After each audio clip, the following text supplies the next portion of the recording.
gente, boa noite, né? É, eu acho que, se vocês lembrarem de ontem, a gente estava um pouco conversando da parte de estratégia, né? Enfim, seguindo uma lógica que eu estou tentando seguir aqui. Deixa eu projetar. Pronto, já está. Deixa eu botar o chat, que eu gosto sempre de estar monitorando o chat, como eu falei ontem. Para vocês se sentirem bem tranquilos também, de enquanto eu estiver falando, se quiserem falar no chat, se quiserem levantar a mão, são bem-vindos e bem-vindas, né? Então, seguindo um pouco uma lógica que eu estava tentando desenvolver, né? No primeiro encontro, então, eu tentei estabelecer esse contexto do que seria o marketing digital e já tentando trazer um pouco para o cenário de marketing digital para o jornalismo independente, para a produção de conteúdo de maneira geral, e muito focado, o ponto que eu bati bastante é na questão justamente da competição pela atenção, né? De como é que o cenário atual que a gente está vivendo, e obviamente uma conexão muito forte com as mídias digitais, com o cenário de mídia digital que foi criado principalmente na última década, nas últimas 2 décadas, se a gente quiser estender um pouco mais, está muito voltado para essa ideia da plataformização e de dispositivos, de plataformas, justamente que o foco delas é muito uma disputa pela atenção do público, né? E a partir dessa atenção, uma distribuição que elas fazem, o modelo de negócio delas baseado nisso. E esse modelo de negócio, como a gente também já viu, tem algumas consequências, né? Ele concentra muito poder nas plataformas, ele favorece determinadas dinâmicas de competição pela atenção que vão favorecer que constantemente a gente tenha uma revisão, por exemplo, de regras de algoritmo, de interfaces, e que muitas vezes a gente acaba sendo pego de surpresa, muitas vezes a gente planeja uma forma de estar presente online que com a mudança das regras a gente precisa repensar. Então é sempre importante a gente ter essa noção de adaptação, de monitoramento, de controle, que ajuda a gente a resistir até, né, a essas determinadas situações que são situações de extrema desigualdade, e que são bem desafiadoras, mesmo para empresas da mídia, da grande mídia tradicional, estão sendo desafiadoras, né? Imagina, então, para quando a gente está falando de organizações de jornalismo independente, né? Então, aí no segundo encontro, a gente começou a arranhar um pouco como é que a gente pode lidar com isso. Eu acho que o que eu só gostaria que ficasse bem gravado do que a gente conversou ontem é a ideia de plano, né? É a ideia de que você precisa montar uma estratégia e essa estratégia ela tem que marcar uma certa consistência. O fato de a gente estar lidando com um ambiente desafiador, o fato de a gente estar lidando com um conjunto de variáveis muito grande, com uma audiência fragmentada, a quantidade de plataformas, a quantidade de coisas que a gente se sente muitas vezes pressionado a fazer, a lugares que a gente tem que estar, a mídias que a gente tem que usar, a conteúdos que a gente tem que criar. Então, muitas vezes isso faz com que a gente fique muito reativo, a gente fique muito tentando tapar vários buracos e não consiga fazer direito o trabalho que a gente gostaria de fazer, né?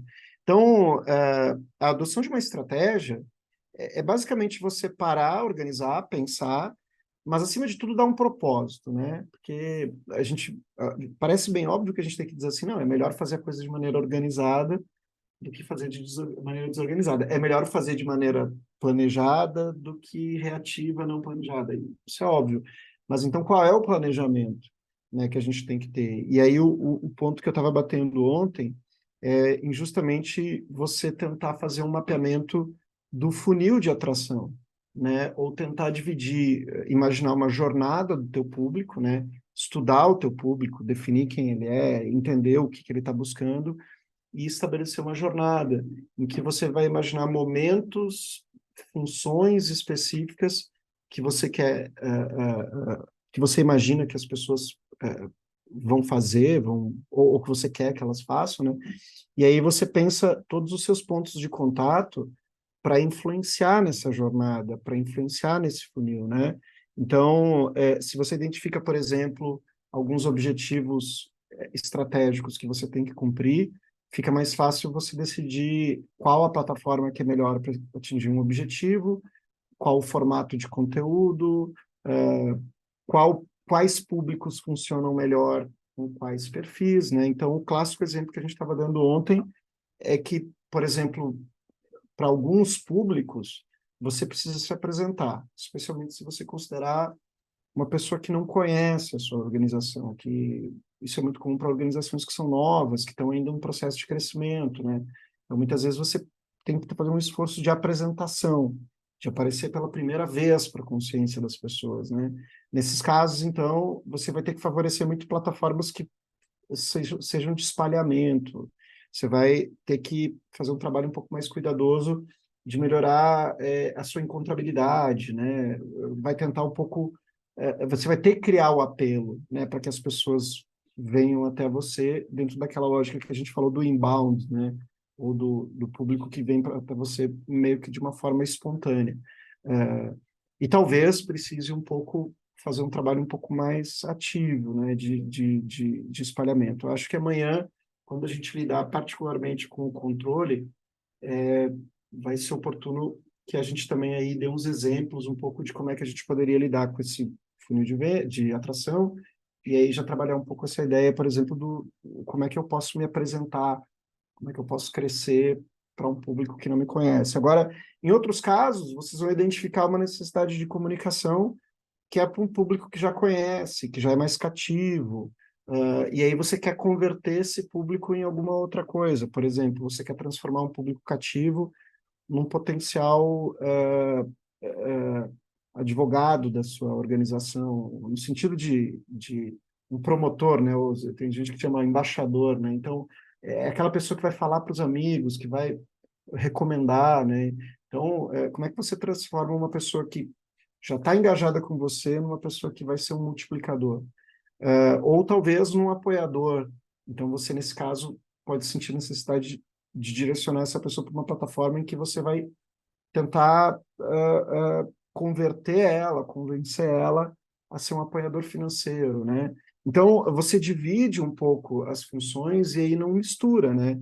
Porque muitas vezes a comunicação ela fica, inclusive, muito sobrecarregada porque você está tentando fazer 500 coisas no mesmo lugar, né? Então, você pode direcionar as pessoas para canais específicos. Um exemplo que a gente estava comentando ontem, por exemplo, é essa dinâmica do site, né? Acho que no final do encontro de ontem a gente estava conversando um pouco isso também, né? Essa relação, por exemplo, entre você ter um site próprio e você usar as mídias sociais, né? Durante muito tempo, por exemplo, muitas organizações usaram o website, né, próprio para ser o ponto principal de produção de conteúdo e relacionamento com o público, e usava as mídias sociais como uma espécie de replicador, né? Então você publica algo no seu site e usa a rede social como uma plataforma para espalhamento. Só que nos últimos anos a gente está vendo cada vez mais as mídias sociais assumirem esse protagonismo, né? Então, muitas vezes a gente vê o website, em alguns casos, obviamente, depende muito da organização, né? Mas o website assumindo um papel secundário e o principal ponto de contato acaba sendo as mídias sociais, a partir das quais as pessoas engajam, veem, leem conteúdo, consomem, né? Então, muitas vezes, você adotar um formato de conteúdo adequado para esse tipo de situação é, é, pode ser uma estratégia. Por exemplo, você adotar conteúdo de podcast ou conteúdo de vídeo, que são conteúdos que funcionam melhores dentro desses cenários de plataforma, né? Então, enfim, a gente está sempre tentando montar uma estratégia de propósito, né? Você tem que ter clareza do porquê que você está fazendo. Devo montar um perfil no YouTube e produzir conteúdo em vídeo lá? Depende, para que você quer estar lá? Qual o público que você vai atender? Qual é o objetivo desse conteúdo? Se você não tem essa clareza, não adianta, né? Então, em linhas gerais, as estratégias, elas permitem dizer onde a gente quer chegar, né? Elas vão dar um senso de propósito, de objetivo. E hoje a gente vai falar um pouco sobre as táticas, que é uma tentativa já de explicar o como a gente realiza a estratégia, o como a gente atinge os objetivos, né? É muito comum que a gente use... É comum que a gente use uma analogia do xadrez quando a gente vai explicar essa relação estratégia e tática, né? A estratégia é como você planeja ganhar a partida, né? E as táticas é como você vai usar cada peça, né? Então, na prática, é na tática que o plano de marketing se executa mesmo, né?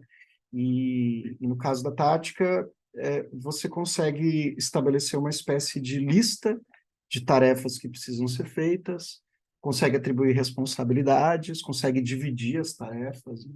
Porque as táticas são bem definidas na forma de responsabilidades, de ações que a equipe tem que fazer, né? E assim por diante. Então, hoje a gente já começa a ter um sentido um pouquinho mais prático, né, até dessa execução do plano, né? Então, só essa imagem eu tinha colocado um pouco para falar justamente dessa questão do que é a tática, né? E frequentemente a gente usa esses exemplos, né? Até no final hoje da aula, se der um tempinho, eu vou mostrar para vocês um trabalho que a gente está fazendo com os alunos, mas frequentemente a gente, inclusive, literalmente faz esses mapas visuais de como é que se dá a estratégia, desculpe, a organização do papel de cada plataforma, por exemplo, dentro de uma estratégia digital, né? Então, muitas vezes, esses desenhos táticos que a gente usa de analogia do futebol, dos esportes, eles ficam quase literais, né? Quando a gente vai desenhar um pouco uma estratégia de comunicação, tá bom? Tem alguns elementos que a gente precisa fazer quando a gente começa a dar esse corpo tangível para a estratégia na forma das táticas, né? Então, eu já vou pegar um ponto com algo que eu ia comentar no final da aula ontem, eu arrumei um pouco o slide, porque eu não consegui, a gente terminou o encontro ontem sem falar um pouco de alguns exemplos que eu ia dar de estratégia. E hoje eu dei uma arranjada para a gente já falar junto disso, né, para a gente resgatar esses exemplos que não deu tempo de dar ontem e já falando um pouco da linha de estratégia, elementos táticos, tá? Porque o último ponto da estratégia, justamente que a gente ia falar, era o que a gente, os elementos de marca, né? Tem uma palavra meio famigerada aí que eu acho que ela está meio manjada já, mas que as pessoas já falam meio de brincadeira, mas que é o branding, né? Então, eu acho que qualquer organização que está se propondo a profissionalizar a comunicação online e trabalhar marketing, ela tem que ela tem que assumir essa consciência e esse trabalho de branding, né? Então, declarar, expressar muito claramente qual é a sua marca, quais são os seus valores, qual é o seu posicionamento, e registrar e documentar isso, né? Tanto no sentido mais literal, de fazer os registros de marca, as patentes e tudo, mas também, patente não, né? Porque são os registros maiores. Eu falo de patente porque a gente muitas vezes está falando com o pessoal de software lá na universidade, mas os registros de marca formais, né? Que protegem a tua marca, mas você precisa também ter esses documentos que vão organizar o que a sua marca, como é que a sua marca aparece, né? Então, que a gente vai sempre falar dos manuais de estilo, né? Os manuais de estilo, eles são documentos mesmo, em que todos os membros da organização têm lá uma referência do que a marca deve ser ou não, né? Então, eles são a manifestação material do branding para a equipe que vai executar seja qual for a estratégia de marketing, ele é um documento que deve ser de referência tanto para os gestores que estão no gerenciamento, como deve ser para um, toda a equipe que vai literalmente ter contato com o público, que vai executar a tarefa. Ele tem que ser um aspecto de unidade, né? Então, frequentemente as pessoas se preocupam quase que exclusivamente com o que a gente chama do manual de identidade visual. Ele é um dos manuais de estilo, né? Então, o manual de identidade visual, que vai colocar lá as cores, a tipografia, a logo que você vai usar. Mas, na verdade, para marketing digital, a gente tem que ter muito mais do que isso, né? O manual de identidade visual é apenas uma das expressões do que tem que ser o seu branding, né? Então, eu começaria recomendando, e veja, alguns de vocês, as organizações devem ter feito isso já, mas é muito frequente que não se tenha feito, tá? Que é fazer essa auditoria interna para se definir qual é a marca, o que é a marca. Porque muitas vezes isso está tão claro na cabeça das pessoas, assim, elas têm tanta certeza que elas acham que não precisa ser documentado, que isso não precisa ser expressado, que não precisa ter essa auditoria. Não, é claro que a gente sabe o que a gente é claro que a gente sabe os nossos valores, mas você não encontra um documento, um manual que isso seja expresso, né? Uma coisa, um lugar onde isso está declarado de maneira bastante evidente, tá? Então, tem várias declarações que você faz dos valores da sua marca. Alguns deles, por exemplo, podem estar lá no site que você coloca lá sobre nós, né? E lá para o seu público você diz qual é a sua missão, quais são os valores que você acredita, tudo. Mas isso é um primeiro passo. Você tem que ter um documento interno que estabelece regras inequívocas, que ninguém da organização possa dizer, ah, mas eu não tinha entendido assim. Essas regras, elas têm que ser afirmativas, né? Então, eu acho que... Desculpe, toque aqui, mas eu acho que é do meu e-mail, desculpe. Essas regras, elas precisam ser estabelecidas, e, novamente, num primeiro momento, no que a gente chama do posicionamento de marca, né? Uma descrição clara, de forma a garantir que a equipe esteja sintonizada e que defina qual é a proposta de valor da organização. Pode ser um pouco polêmico o que eu vou dizer, mas muitas vezes a gente é muito preocupado com missão e com valores num sentido um pouco mais de valores éticos e sociais da organização, né? Mas quando eu estou falando da proposta de valor, eu estou tentando fazer referência a uma coisa um pouco mais pragmática, né? De qual é o valor que o público vê na nossa organização. O público, ele não vai valorizar a gente só no abstrato, né? Só na simpatia. Novamente, eu vou pedir permissão para vocês para ser um pouquinho provocativo nesse momento, né? É frequente que quando a gente trabalhe com alguma instituição que tem esse caráter de responsabilidade social, de pertinência social, né, de impacto social, a gente assume uma postura que parece que a gente merece ter a atenção das pessoas.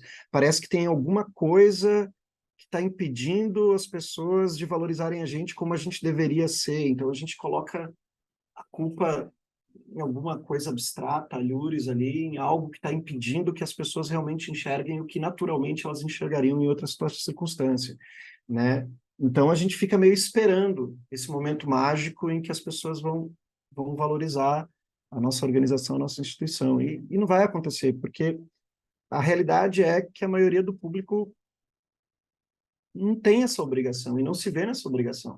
E muitas vezes, inclusive, você vai ter uma parte do público que acha o seu trabalho interessante, mas não acha interessante a ponto de ir lá consumir o seu conteúdo, que não acha interessante a ponto de ir lá e engajar, e não acha interessante a ponto de ir lá e fazer uma colaboração, apoiar e se tornar um assinante, sabe? Então, a gente estava dando um exemplo no último curso que a gente estava dando aqui, da Marco Zero, por exemplo, de como é que muitas vezes aqui em Recife, né, Marco Zero, que é uma organização que trabalha com conteúdo jornalístico independente aqui em Recife, é uma referência, e aí você tem uma boa parte do público especialmente que tem uma afinidade com jornalismo, que tem uma pegada, que tem uma atitude favorável ao jornalismo independente, público meio que tem uma cabeça de esquerda, público que é contra a mídia hegemônica, que não gosta dos veículos de mídia tradicionais aqui de Pernambuco.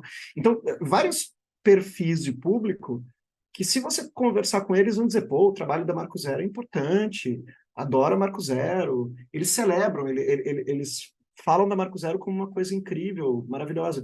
Mas aí você vai falar assim, sim, mas você tem o hábito de ler, você tem o hábito de ir lá, você assinou a newsletter, você é colaborador, você faz a contribuição com a Marco Zero, e as pessoas não, tu vê que o contato que elas têm com a Marco Zero é muito marginal. Então elas valorizam a Marco Zero apenas como uma coisa legal que exista, mas na hora de você dizer, sim, mas o que que você faz? Qual é a sua colaboração, né? Aí a pessoa vai dar um sem tempo, irmão, e vai tentar desviar de assunto, né? Então a gente precisa, muitas vezes, desenhar de maneira muito realista qual é essa proposta de valor que a gente entrega. Então, assim, ó, por que que as pessoas querem que você exista? Por que que as pessoas acham você importante? E tangibilizar isso, e trazer isso para uma realidade que as pessoas realmente vejam, inclusive o que está em jogo, né? Que elas vejam qual é o papel que elas têm para que aquilo continue existindo, né? O jornalismo tem um valor, tá? E por isso que eu estou dizendo que é um pouco provocador, assim. O jornalismo pode ser visto como um serviço de interesse público. Ele pode ser visto como uma coisa que, se não for feita, traz um prejuízo. Então, é um benefício que tem que ser mantido, que tem que ser apoiado. Então, eu acho que o caso que motiva bastante até esse curso é um pouco isso, né? O jornalismo independente, ele não existe só como uma alternativa ou um antagonismo à mídia tradicional ou à mídia hegemônica. O jornalismo independente não existe só porque é bonito ser independente em relação às forças de poder, ao poder econômico, ao poder político. O jornalismo independente, ele existe porque a gente tem uma necessidade de algumas notícias que fora dele não acontecem. Peguem o caso de São Paulo, por exemplo, que lá em Santos, né, teve esse caso agora de violência policial, né? Então, assim, você tem uma situação que, por causa de um assassinato de um policial, a polícia de São Paulo começa a executar uma verdadeira operação de vingança institucional, que é um negócio incrível, assim, que aconteça numa democracia, né? Faz a gente questionar um pouco. Então, eles começam a implementar um processo de vingança institucional contra uma população do litoral paulista. A mídia tradicional vai cobrir isso, mas vai cobrir isso com aquela hesitação, né, que a mídia tradicional tem quando ela vai lidar com o governo, né? É uma relação, e dependendo do governo, ainda por cima. Então, a mídia até ensaia uma crítica, mas ela vai tentar fazer aquela cobertura neutra, né? Aquela cobertura que ela acha que é objetiva. Então, ela não faz o acompanhamento da perspectiva, por exemplo, da população que está lá sofrendo essa situação, né? Me parece que na mídia tradicional não tem ninguém para realmente contar essa história, porque essa história está sendo contada de fora, de uma visão distanciada, né? É nesse momento que a gente diz assim, mas quem é que vai contar essa história? Quem é que vai nos dar essa perspectiva do que está acontecendo lá em Santos nesse momento? Está acontecendo em loco, o que está acontecendo ali, né?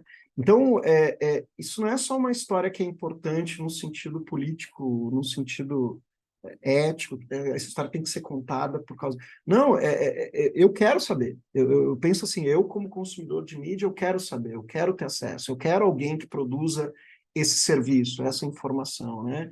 Então, na medida em que alguém está produzindo uma informação que eu quero, que me é útil, que eu não encontro em outro lugar, a minha percepção de valor vai ser maior.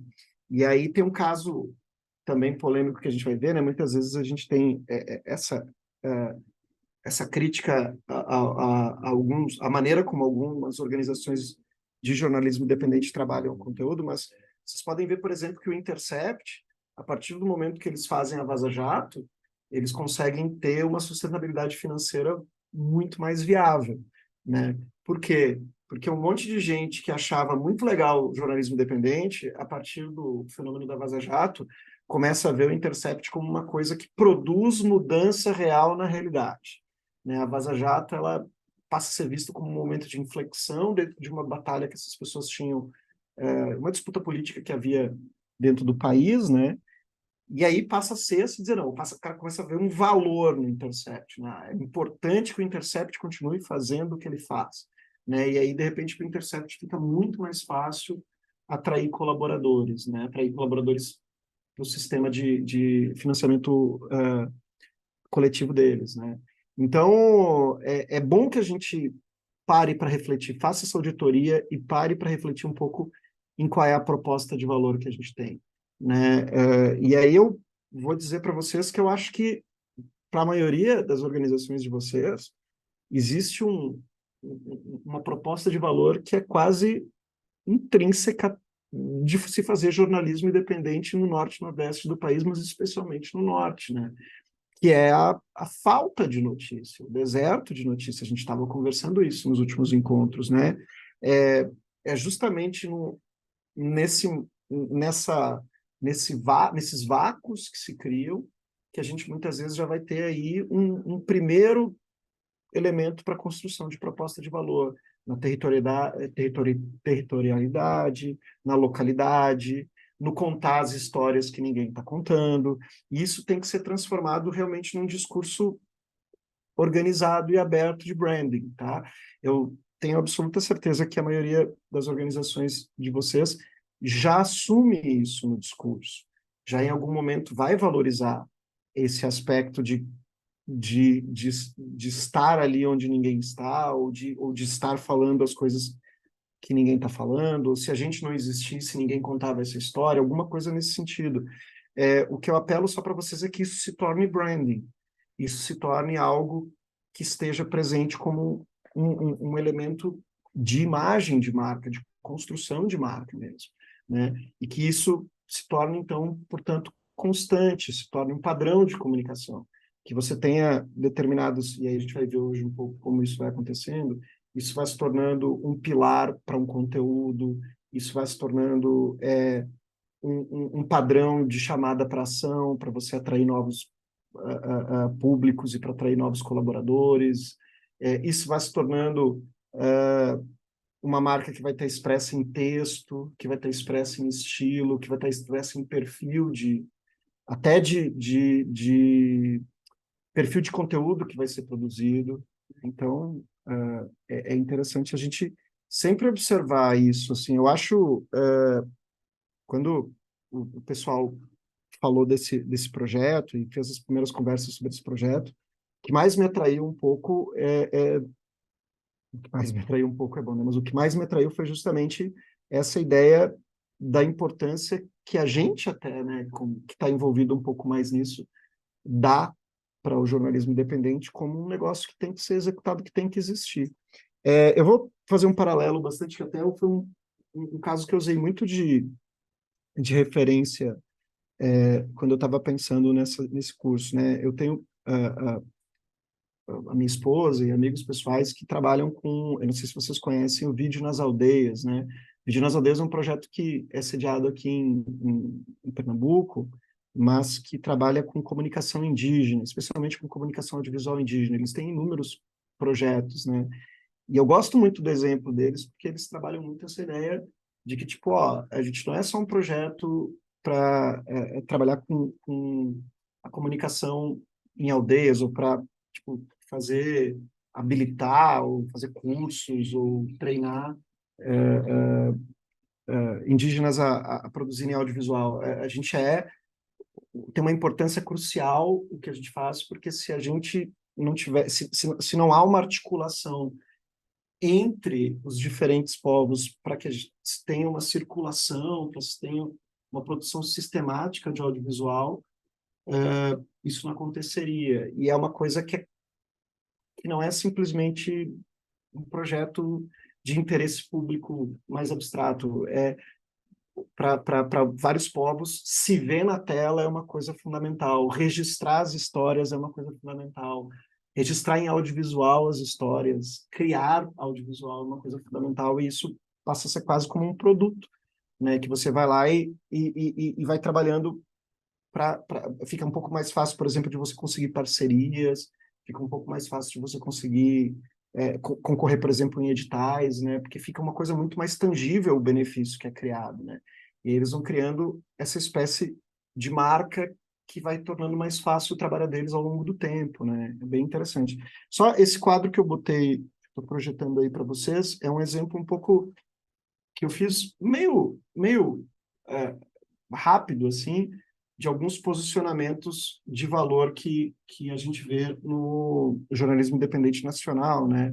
Então, eu peguei só alguns exemplos. Obviamente, a gente podia ter pego várias organizações e colocado ali. Eu peguei alguns exemplos só para ilustrar. Tentando dividir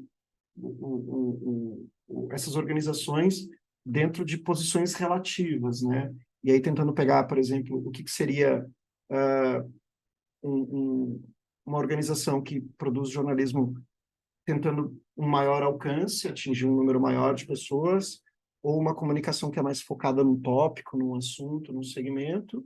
Então, é esse eixo vertical, né? E, por um outro lado, tentando ver, por exemplo, algumas organizações que elas estão mais apegadas a uma ideia de jornalismo e até de jornalismo investigativo, de produção de notícia, e algumas organizações que estão mais no campo do jornalismo opinativo, né? Isso no jornalismo independente nacional hoje tem um cenário bastante profuso, né? Você tem muito, principalmente, por exemplo, canal de YouTube que vai aparecendo e que você tem uma linguagem jornalística, um discurso que faz referência ao jornalismo, mas que na prática ele tem um conteúdo meio derivativo, né? Ele fica comentando notícias que estão sendo publicadas na mídia, né? Então aí eu estava falando só um pouco disso, né? Do ponto de vista, se você é jornalista, se você estuda jornalismo, você pode fazer uma análise crítica de cada um cada uma dessas organizações e fazer uma crítica, e fazer uma leitura e dizer isso aqui é jornalismo, não é, isso aqui é um jornalismo de alta ou baixa qualidade, você pode fazer o seu juízo, né? Mas eu convido vocês a pensar assim, mas e do ponto de vista do público? Né? Do ponto de vista de uma pessoa que não tem esse repertório de teoria do jornalismo, ou que não tem esse envolvimento e esse senso crítico para fazer essa diferenciação tão sofisticada, o que ele está vendo, né? Então, muitas vezes, o que ele está buscando é uma coisa que satisfaz uma necessidade, por exemplo, de passar o tempo dele. Então, o exemplo que e esse mapa foi construído pensando nisso, né? A gente estava discutindo, justamente no grupo lá de jornalismo independente, um fenômeno como esse ICL Notícias, né? Que é aquele canal no YouTube do Paulo Moreira, e que vocês podem ver que eles fazem uma linguagem bem jornalística, inclusive eles atraíram vários jornalistas da Globo para ir participar lá dos programas do ICL, né? É, mas o que é produzido de notícia? E aí eles começam a produzir conteúdos, assim, eles estão fazendo programas, assim, no YouTube que eles passam ali 2, 3 horas comentando notícias, né? E aí tem um público que fica trabalhando, o cara está no escritório trabalhando e fica com o fone escutando enquanto está trabalhando o ICL Notícias, né? E eles começam a fazer referência a isso. Então, não é hard news o que eles estão tentando. Ao mesmo tempo, eles não estão tentando fazer uma coisa semelhante ao que você veria num programa de TV, um programa de jornalismo, um canal de jornalismo de TV a cabo. O que eles estão tentando fazer é uma coisa que até meio enche linguiça, no sentido assim, é pensado para ter 3 horas e ocupar o tempo das pessoas, e repercutindo o jornalismo. Então, quando você vê uma notícia jornalística, você pode ver num portal, pode ver num veículo de jornalismo um pouco mais tradicional. Mas o que você vai ver lá no ICL é o Paulo Moreira xingando lá uma notícia que demonstra que o Congresso não tem um compromisso com a reforma XYZ, ou que a reforma tributária está indo no caminho errado. Então você está vendo uma coisa que o cara está mais se posicionando.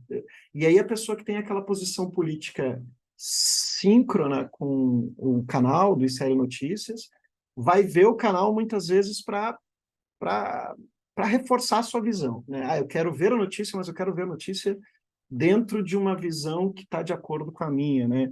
Enquanto que você pega lá, por exemplo, a agência pública, ela tenta vender essa marca de jornalismo independente, mas mantendo ainda uma lógica de jornalismo um pouco mais objetiva, né? Uma metodologia de jornalismo, de investigação, né? De jornalismo investigativo. Então, muito esse discurso atrelado, por exemplo, ao método, né? Então, se você pegar esses dois extremos, o ICL e a agência pública, você vai ver que a proposta de valor deles está completamente diferente, né? Eu vou até a agência pública quando eu quero conferir notícias e ter uma certa até confiabilidade na notícia, né?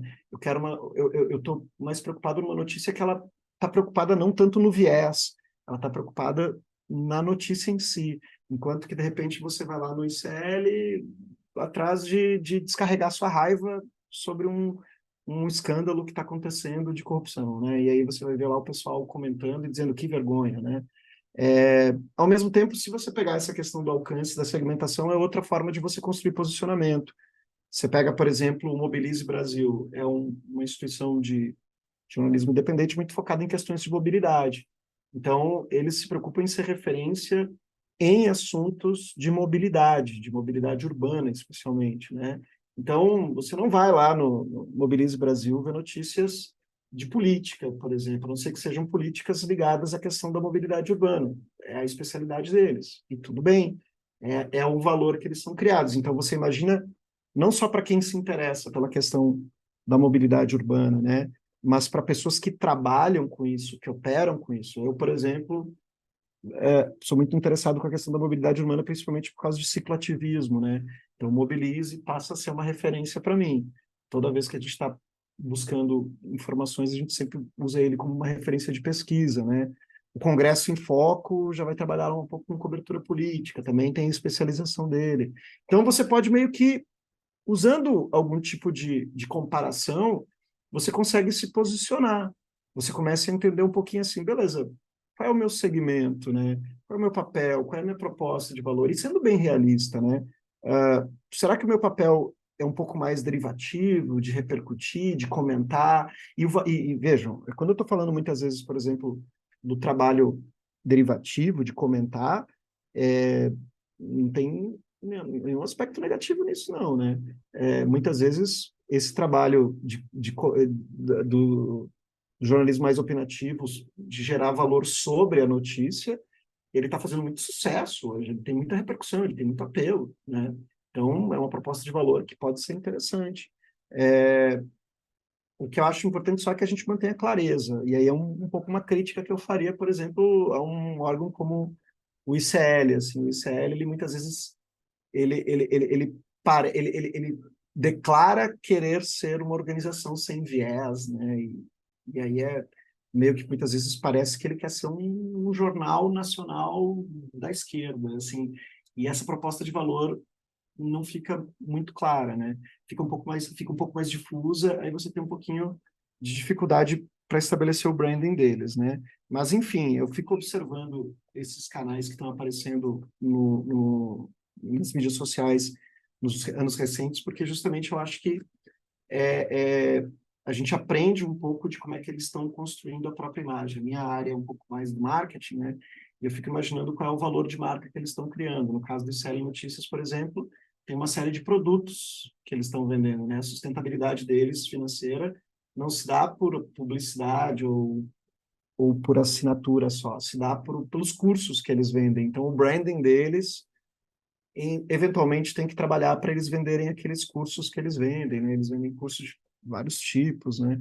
Então, é um modelo de negócio. Eu acho super curioso, assim, e gostaria de entender até estudar um pouquinho mais aprofundadamente para ver para onde eles vão chegar, né? Porque para mim é uma incógnita isso no momento.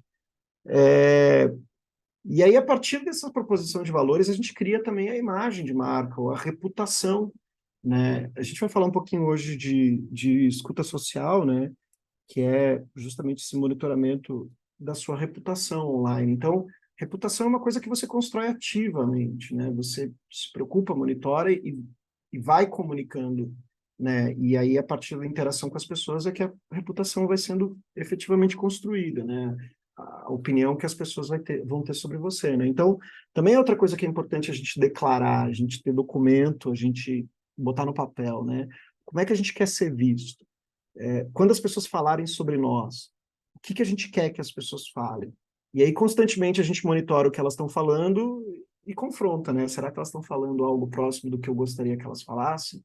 Né?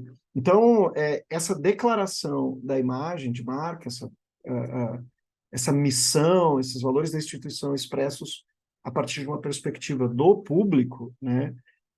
Podem também ajudar a gente a fazer alguns ajustes de identidade, principalmente na questão da voz de marca, né, que eu vou expressar depois, que ficam mais consistentes, tá?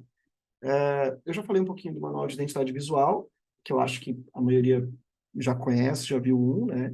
Então, para quem não conhece, para quem não tem, eu sei que é uma coisa que muitas vezes depende da gente ter acesso a um designer, de gente contratar algum designer, mas é um passo. Me permitam um parêntese aqui. Ter um manual de identidade visual é uma coisa que quem não é designer muitas vezes não valoriza o suficiente, tá? Ter um manual de identidade visual profissional feito por um designer permite para você, muito rápido, comunicar uma seriedade, uma qualidade, um profissionalismo que, que é facilmente compreensível pelo público, tá? Muitas vezes a gente, e reforço, isso depende um pouco de um investimento financeiro, tá? A gente tem prioridades. Ninguém vai gastar dinheiro com manual de identidade visual quando tem que pagar algumas contas mais urgentes, tá? Mas é uma coisa que você tem que colocar relativamente na frente da fila, é ter esse padrão de identidade visual, porque o design ele traz uma percepção de qualidade, ele traz uma percepção de profissionalismo, né? Ele traz, quando você vê alguma coisa que tem uma identidade visual um pouquinho mais bem acabada, você imagina que é uma instituição que veio para ficar, você imagina que é alguém que já está ali faz tempo, você já imagina que o negócio é sério, que o negócio tem estofo, né? Enquanto que muitas vezes uma identidade visual amadora ela dá essa noção de improviso e, portanto, ela denota um pouquinho uma falta de seriedade até, né? Isso aí é uma coisa improvisada, é uma coisa feita no improviso, né? Então, eu acho que especialmente quando a gente fala de profissionalização da comunicação, independente se é comunicação digital ou não, ter um manual de identidade visual permite dar esse passo gigante, assim. E veja, gostaria eu de que a forma não fosse conteúdo, né? De que a gente pudesse dizer assim, não é o que importa a identidade visual, importa é o conteúdo, importa...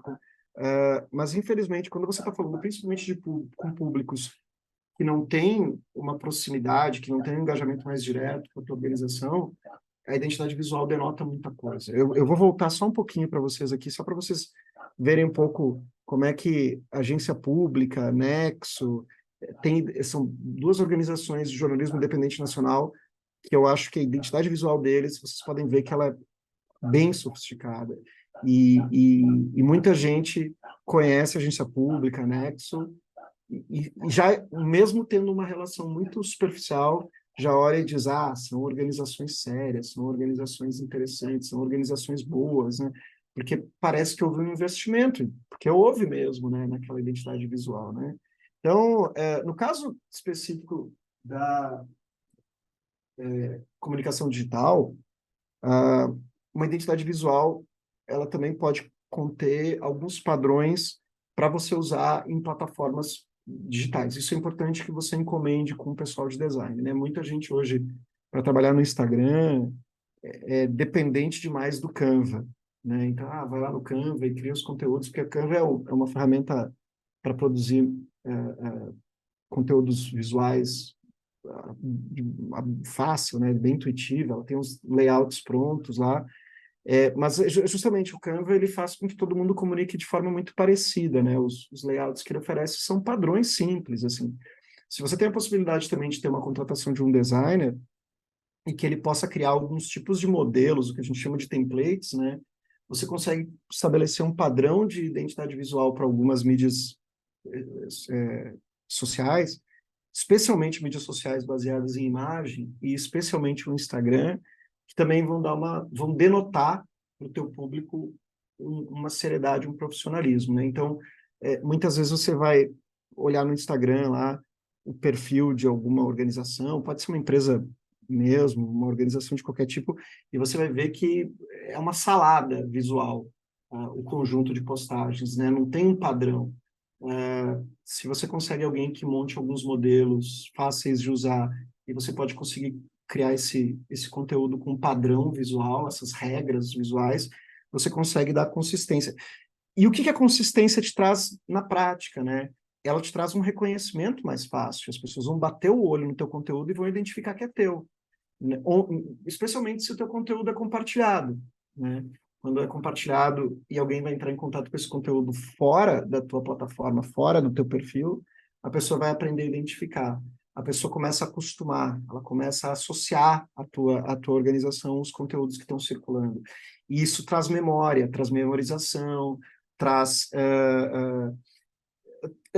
uma percepção, novamente, a gente ontem estava falando, acho que da organização de Valmir, lá, Amazonas Atual, né? A gente estava falando da importância disso. Você está há 10 anos ali na batalha, as pessoas elas já te reconhecem, elas sabem, elas já foram ali, elas já viram, elas sabem que aquilo ali não surgiu há pouco tempo, né? Então, a identidade visual ajuda você a fortalecer essa percepção de que você está ali sempre, de que você tá ali que a sua presença ela é consistente e ela não vai também desaparecer de uma hora para outra, né? O ruim, muitas vezes, de quando a gente está trabalhando com organizações pequenas, é que o cenário, muitas vezes, é de organizações que aparecem e não conseguem se sustentar por muito tempo. Então, o público ele começa a se acostumar com essa ideia de que hoje você está ali, talvez amanhã você não esteja. Então, você construir a consistência, você dá um sinal de que você pretende estar ali por muito tempo, né? Pretende ter uma perenidade, pretende crescer também, né? Então ele também vai se sentir mais propenso a acreditar em você, a apoiar você, a querer crescer com você, a ajudar no seu crescimento, né? Eu vou dar um exemplo paralelo, assim, né? Mas porque a gente faz, como eu falei para vocês, lá na universidade a gente tem muito projeto de extensão com ONGs, né? E muitas vezes as ONGs precisam buscar parceiros empresariais e a gente percebe muito isso, assim, as ONGs que têm uma identidade visual um pouco mais consistente, elas têm mais facilidade, porque os empresários, quando eles querem montar parcerias, eles já percebem assim, ó, essa ONG já tem padrões de transparência, já tem, ela vai ter uma seriedade na maneira como ela trabalha, né? Só pela identidade visual. O cara muitas vezes não precisa nem olhar outras informações, né? É porque ele é acostumado com isso, ele é acostumado a associar identidade visual profissional com profissionalismo em outras áreas, né? Então, muitas vezes, ele fica mais propenso, ele baixa a guarda, né? Então, a mesma coisa eu vou dizer para o público de vocês vai acreditar mais na medida em que ele sentir que você tem uma pretensão consegue comunicar que tem uma pretensão de permanecer mais tempo fazendo o que você faz, né? Geralmente os manuais de identidade visual, então eu estou chamando a atenção aí especialmente para Instagram, né? Eles vão conter esses tipos de elementos, não só logo, tipografia, mas eles vão te dar um avatar para você colocar nas suas mídias sociais, que pode ser o mesmo em várias mídias sociais, né? Então as pessoas vão reconhecer lá a sua logo. É, podem te dar um padrão de cores para as publicações por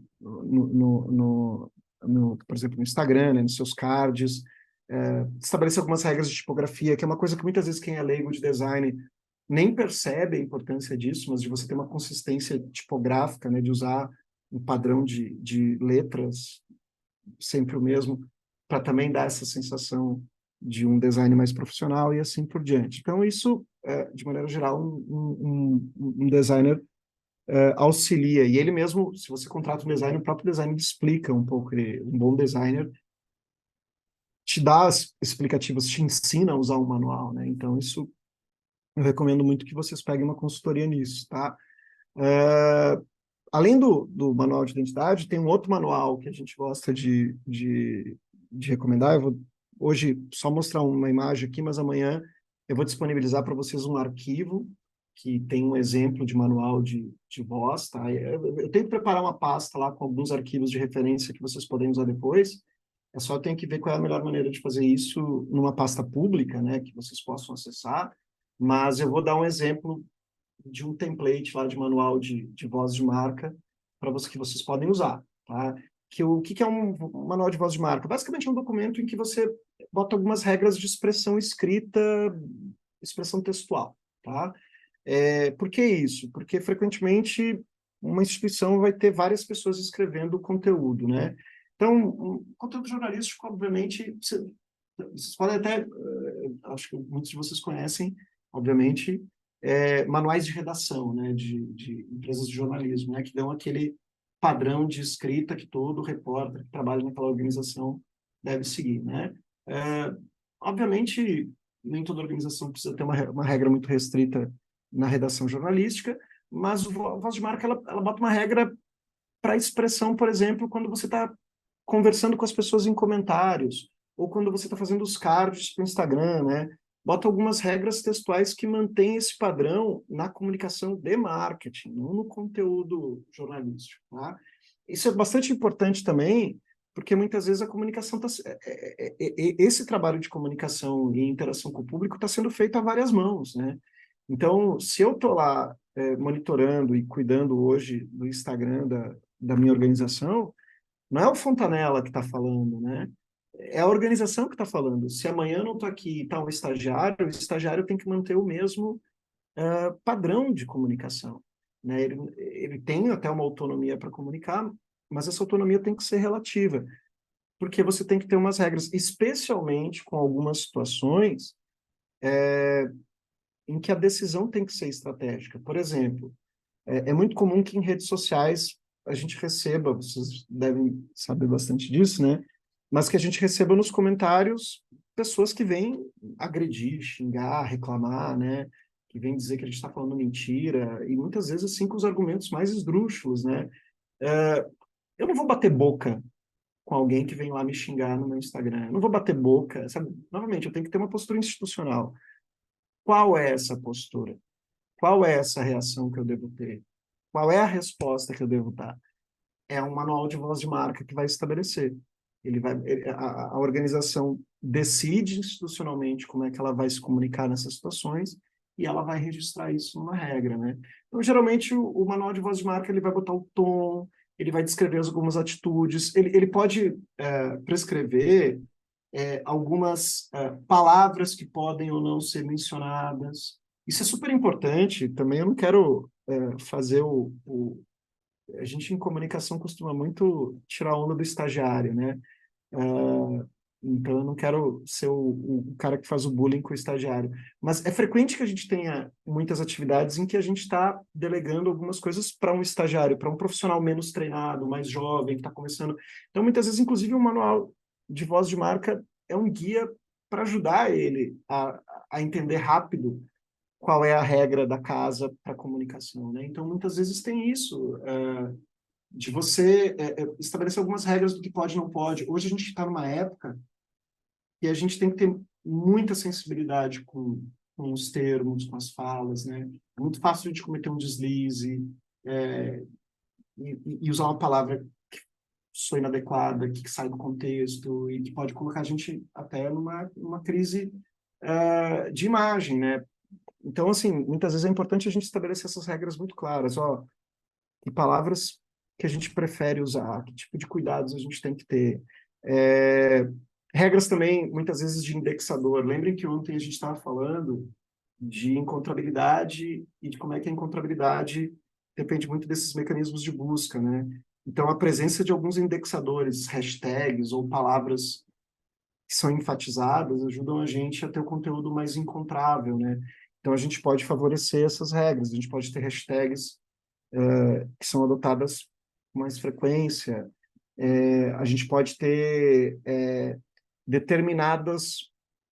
O indexador, a palavra indexador a gente usa para qualquer conteúdo, qualquer, desculpe, informação que a gente insere num determinado conteúdo, que ajuda esse conteúdo a ser resgatado, né? Ajuda esse conteúdo a ser recuperado por algum mecanismo automatizado, como busca, como trending topics, essas coisas, né? Então, existem muitas organizações que criam esses rótulos, né? Novamente, voltando ao caso, acho, do Intercept, né? A ideia, por exemplo, deles chamarem o caso lá do vazamento das falas da, da Operação Lava Jato de vaza-jato. Então, vaza-jato é um termo que eles forçaram. Eles deliberadamente adotaram esse termo, né? A organização Intercept adotou, e tudo que eles faziam referência ao caso, eles chamavam vaza-jato, e pegou, né? Então, eles criaram isso quase como se fosse uma marca deles, né? Mas eu diria, inclusive, que vaza-jato, em alguns momentos, se torna até mais importante do que a própria marca Intercept, né? Mas isso é uma coisa construída, é uma coisa que eles, deliberada, eles ativamente estabeleceram esse padrão de comunicação de chamar o caso de vaza-jato. Então, é super importante. Outra coisa que é muito... Isso é caso a caso, tá? É um caso mais anedótico que eu vou falar, mas é muito frequente também que a gente tenha equipes de mídia social que muitas vezes você contrata. Novamente, coisa do estagiário. Você pode, para fazer o dia a dia lá do acompanhamento, do monitoramento das suas mídias sociais, tu contrata alguma pessoa mais jovem, estudante, e ele não só é mais inexperiente, mas muitas vezes assim nem é, por exemplo, jornalista, né? Você contrata alguém que é de uma área como de publicidade, de marketing, um estudante lá que entende de mídias sociais, e ele ajuda bastante, mas ele não domina o métier do jornalismo. Então também muitas vezes você precisa colocar no manual para ele algumas regras que ele precisa cumprir, né? Então, por exemplo, como é que tem uma questão, por exemplo, de tratamento de fonte? Como é que você não pode mencionar fonte fora de determinadas regras? Se uma pessoa não faz parte desse código de profissional, ela pode cometer um deslize. Então tem que se colocar essas regras lá. Vocês podem ver que eu sou muito traumatizado, porque eu sou professor e tenho alunos, né? E meus alunos vivem contando histórias de erros que eles cometeram porque ninguém avisou eles, né? E aí muitas vezes, mas ninguém vai te explicar, né? Ninguém é obrigado a ficar te explicando, tu que tem que sair atrás. Eu sempre sou meio solidário ao aluno, né? Se o aluno é inexperiente e tem uma coisa que é crucial, que ele não pode errar, é responsabilidade do profissional que está sob supervisão dele, explicar para ele que ele tem que seguir essa regra. E em mídias sociais, que é a minha área de trabalho, eu tenho muito aluno que comete muito erro de mídias sociais, não porque ele não entende de mídias sociais, mas porque ele não entende do cliente. Tem muito aluno que trabalha, por exemplo, com área de medicina, que trabalha junto de empresas de área de medicina, e que eles têm regras específicas do setor de medicina para comunicação que não podem ser descumpridas. São regras do Conselho Federal de Medicina. Tá? São regras éticas da profissão. E se o aluno não for lá e não for ler o manual de comunicação do CFM lá, ele vai cometer esse erro. Então, alguém tem que ir lá e dizer, botar o CFM na frente dele e dizer assim, ó, lê as regras e entende tudo que tu pode e não pode fazer quando tu está te comunicando com uma comunicação de uma empresa do setor médico, né?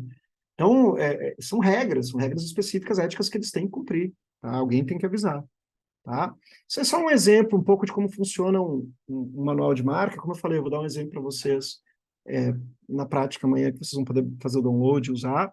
Mas aí você estabelece os tons, né? Então, eficiente, amigável, confiável, e você estabelece alguns pontos, algumas regras que têm que ser seguidas, mais tangíveis, assim, conceitos que têm que ser usados, vocabulário, verbosidade, né? Que é tipo o tom mesmo, que você tem preferência para usar.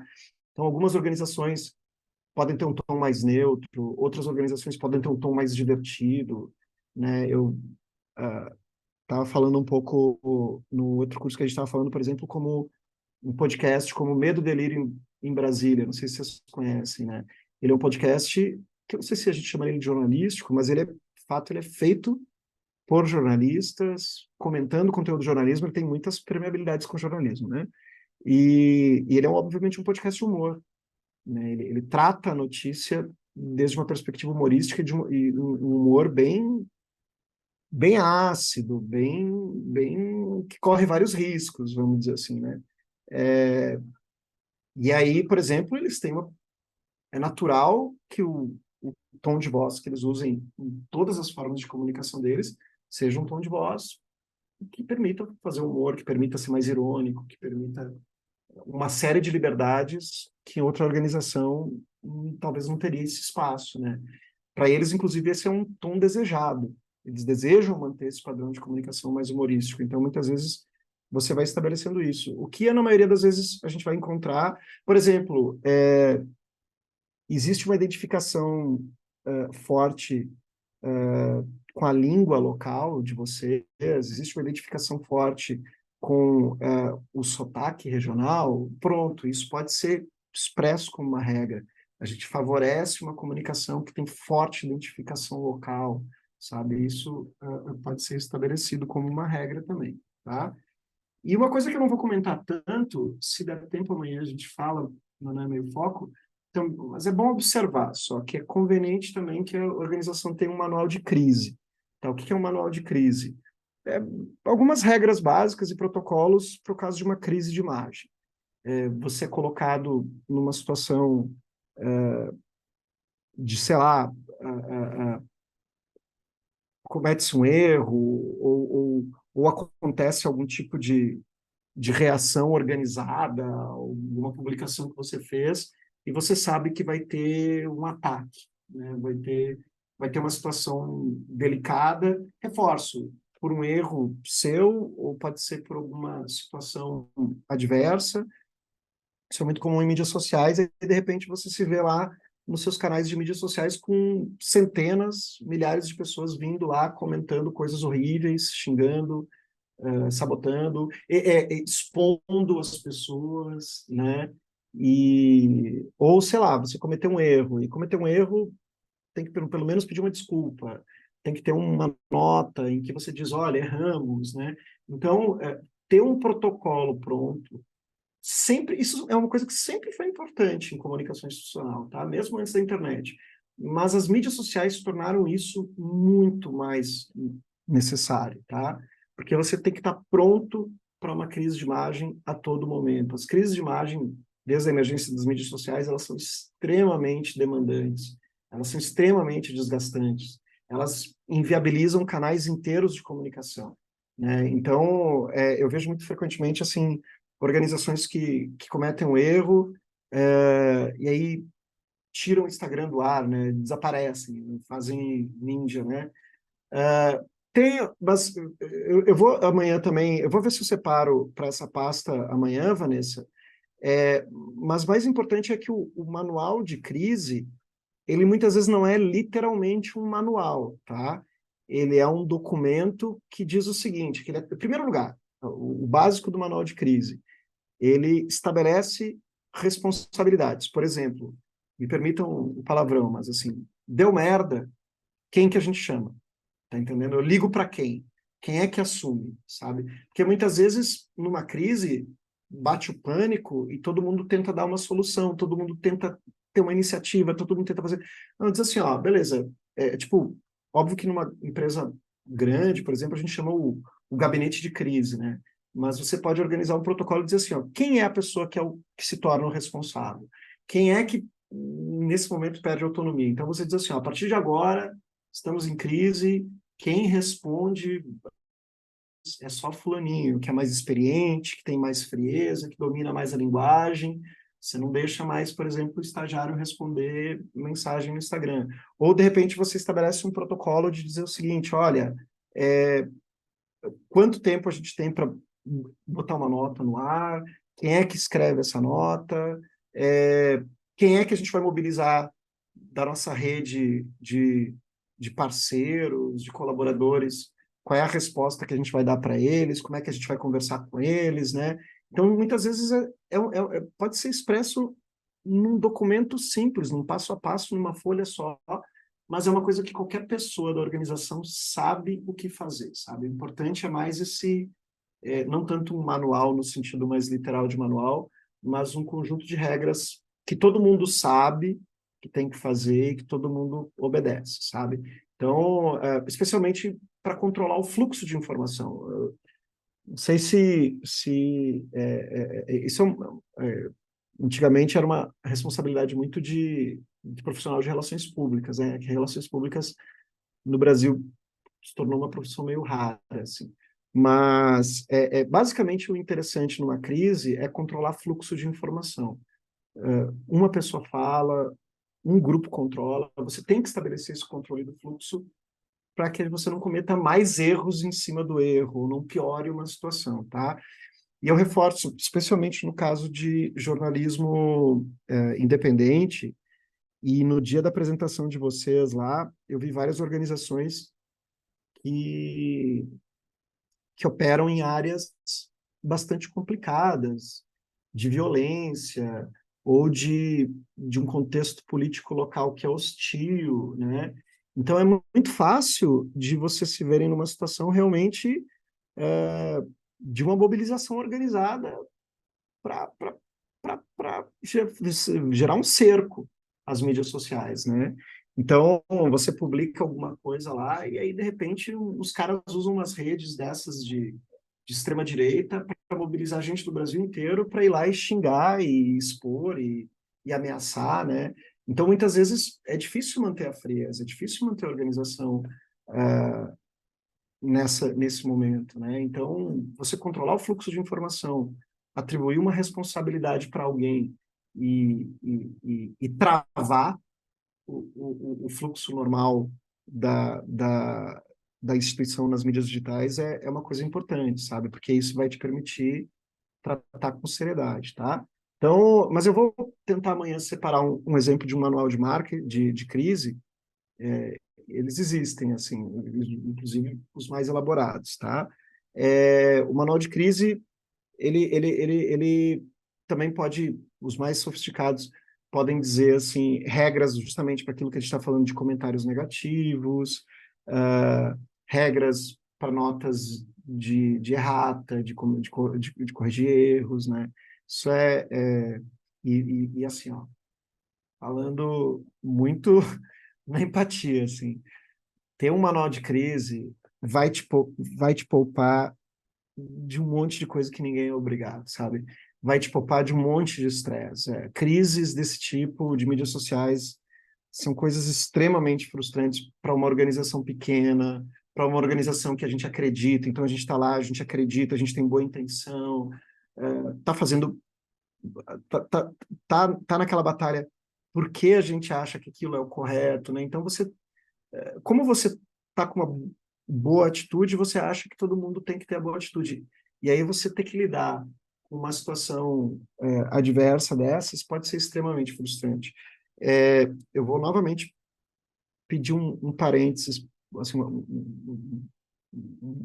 uma permissão para falar uma coisa bem delicada, assim, mas é justamente porque a gente muitas vezes está num campo de pessoas que são muito mais preocupadas, por exemplo, com questões como representatividade, como até por uma linguagem inclusiva, né? É justamente porque a gente está nesse campo que a gente costuma ser muito mais cobrado, sabe?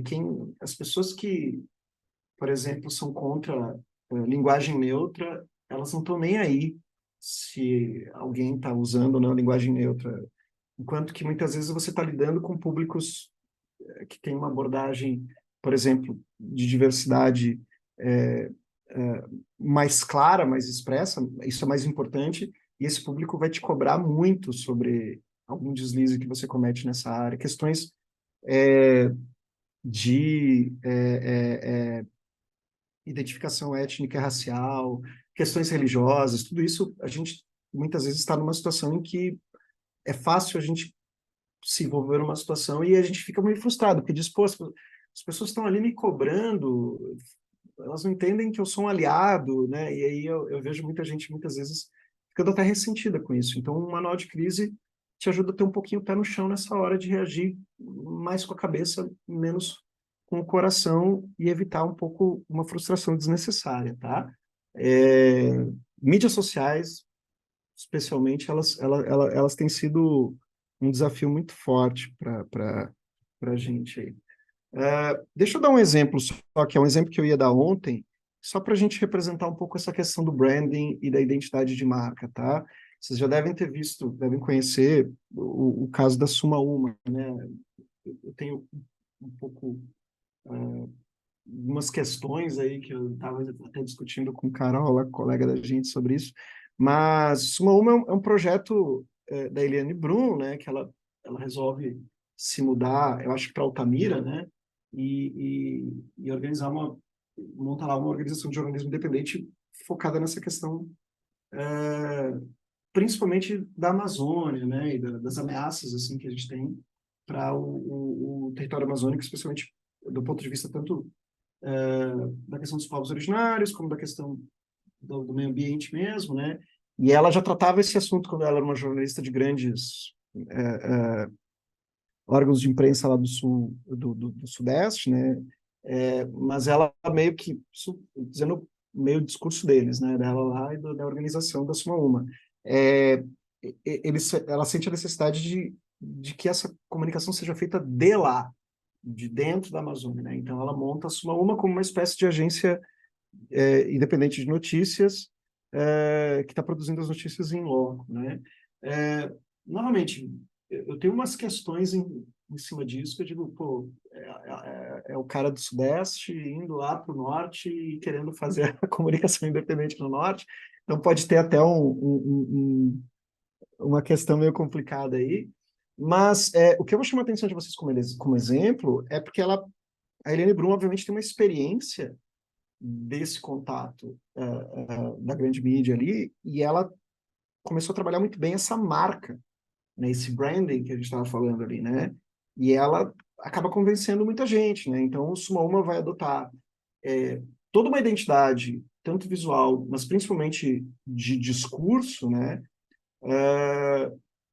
Que tenta deixar muito claro esses valores, esses posicionamentos da organização dentro de um cenário de jornalismo independente. Então, eles não tentam só se posicionar como um órgão de jornalismo independente, eles estão o tempo inteiro batendo nessa tecla de que eles são um órgão de jornalismo independente com uma temática da questão da Amazônia. Então, eles vão botar esse posicionamento que eles vão assumir, né? O jornalismo do centro do mundo, né? Montando esse discurso de que o centro do mundo, no momento, é a Amazônia, e por isso é lá que as coisas estão acontecendo e é lá que a notícia mais importante está acontecendo, né? Então eles vão amarrar a partir dessa linha tudo que eles fazem, né? E é interessante, novamente aí, né? Suma Uma, jornalismo no centro do mundo, né? E é interessante que se você for acompanhar os diferentes pontos de contato da Suma Uma, você vai encontrar com frequência não só essa linha de valores, mas especialmente um tom, né, que é um tom da emergência, né? A, a Suma Uma existe não apenas porque a gente tem um tema, mas porque esse tema é urgente, essa questão é uma questão para agora, e a gente precisa se mobilizar. E esse senso de urgência vai ajudar também eles a argumentar pelo apoio, né? Quando eles vão buscar apoiadores financeiros para o financiamento coletivo deles, eles vão dar esse senso da urgência. Eles vão dizer, ó, é importante a sua colaboração porque precisamos agora. Isso aqui é um negócio de uma emergência, né?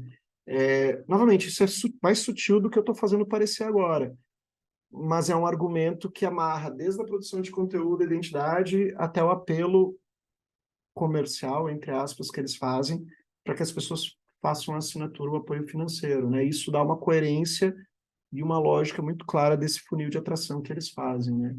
Viviane comentou, quem é de fora identifica de forma mais clara o que precisa ser valorizado, o que precisa ser denunciado e o que precisa mudar, né? Eu não sei exatamente, novamente, como eu sou de fora também, Viviane, eu hesito um pouco de fazer os julgamentos, tanto pró quanto contra, né? Eu só tenho uma certa hesitação de que muitas vezes a voz do Suma Uma seja mais ouvida do que de muitas organizações de jornalismo independente que estão na Amazônia, que são originárias de lá, né? Me dá meio essa impressão um pouco que eles são um elemento externo, mas eu reforço novamente, aqui a gente está dissecando um pouco para tentar aproveitar boas práticas que podem funcionar para as organizações de vocês, né? No caso específico da Suma Uma, o público dela é o público de fora. Ela está produzindo notícia para o público de fora, né? Então, quem é o apoiador que ela está buscando é um apoiador que está em São Paulo e Rio. né? Ela está buscando esse apoio financeiro dessa galera. Então, acaba que essa linguagem é uma linguagem feita para funcionar com esse público, né? Então, você vê o funil deles bem claro nesse sentido, tá? Eles vão, inevitavelmente, para se comunicar com esse público, usar a linguagem que esse público está acostumado, usar o tom que esse público está acostumado, né? Então, até na forma de design, assim, que eles vão adotando, eu vejo uma coisa que é muito, assim, uma visão que no Sudeste se tem da natureza, né? Então, eles usam uma linguagem que é muito reconhecível pelo público deles para conseguir forçar bem esse posicionamento que eles assumem, né? Isso você pode fazer de maneira superficial, eu não acho que é o caso, ou você pode fazer de maneira autêntica. Obviamente é muito melhor se você faz com uma maneira autêntica, se você faz enraizado nessas referências, né? No caso da Suma Uma, então, qual é a proposição de valor deles, de marca deles, né? Eles trabalham muito fortemente esse foco num tema relevante, né? No caso, a, a, a defesa da Amazônia, né? O posicionamento como referência e credibilidade, eles vão abertamente construir uma imagem baseada nas credenciais da própria Emiliane Brum, né? E de uma linguagem jornalística. Eles vão dizer assim, a gente é uma agência de notícias independente, eles vão usar uma linguagem que tenta dar essa referência e credibilidade para eles, né? E, por fim, eles vão trabalhar, como eu falei, essa especificidade na Amazônia, mas principalmente esse senso de urgência, né? Precisamos fazer alguma coisa agora. Não tem tempo, a gente não pode esperar, né? Então, até essa narrativa meio dramática da Brum mudando para o norte, né? A pessoa muda de cidade, muda de estado e vai para lá, já ajuda a construir essa narrativa da urgência que eles vão trabalhar, tá? Novamente, eu estou só reforçando um pouco como isso ganha uma certa consistência do ponto de vista do público que ela está tentando atingir.